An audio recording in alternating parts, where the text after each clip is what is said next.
The students demanded change at the University of Missouri, and they got it. Claims of racism and indifference have been raised for months at the school, with stories of cotton balls being scattered in front of the Black Cultural Center, racial slurs being directed at black leaders on multiple occasions, and most recently a swastika drawn in feces on a dorm wall.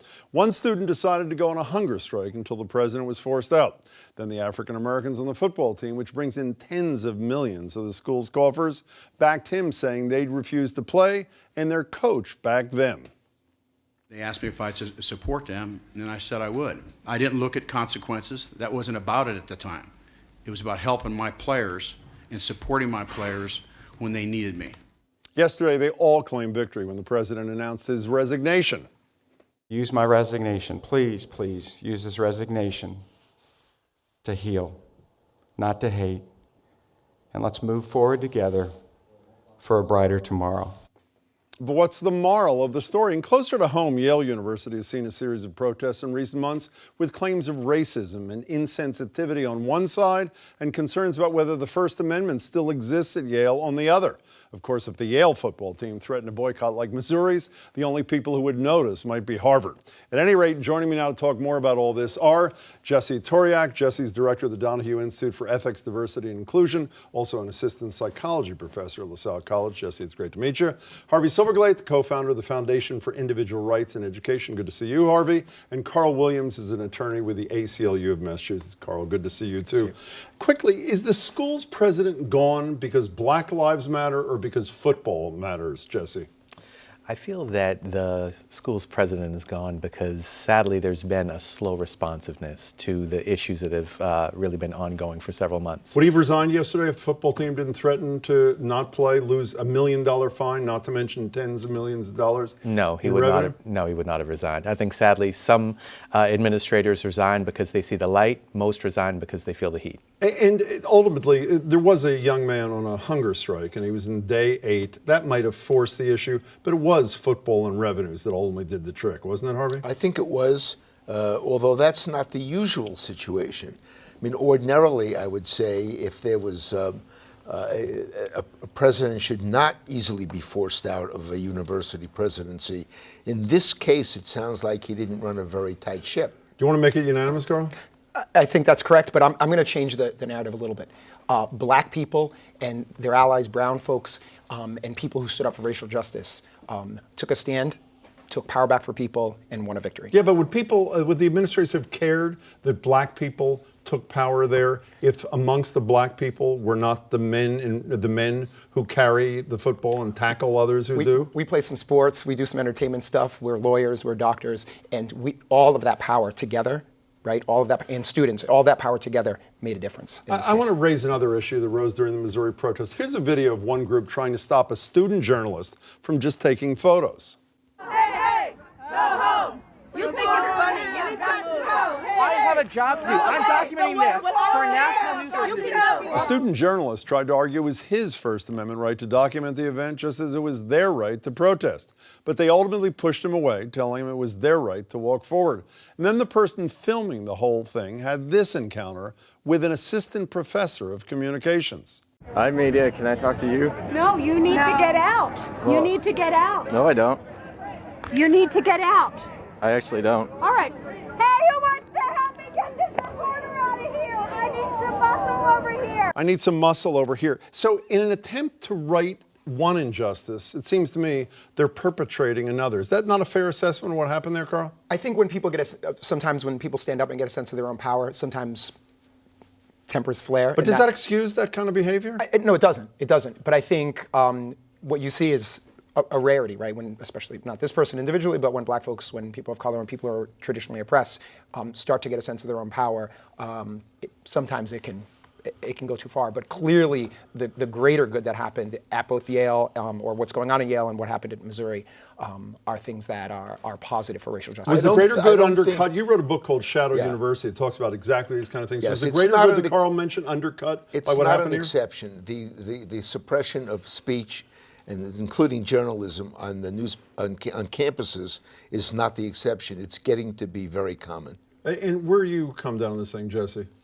I feel that there are certainly moments where freedom of expression and differing viewpoints at times may be impinged upon.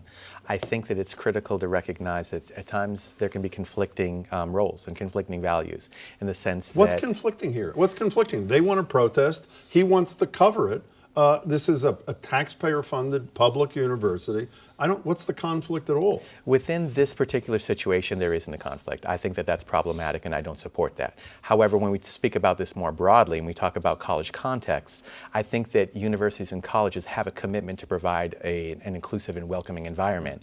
And at times, there may be behaviors or statements that, even though they qualify as free speech, impinge upon that kind of environment. Yeah, that's a perfect segue talking about inclusivity. Because I disagree with that. Well, good, let's hear it. Strongly. I think that they have an obligation to provide an atmosphere where there's academic freedom, free speech, and free inquiry.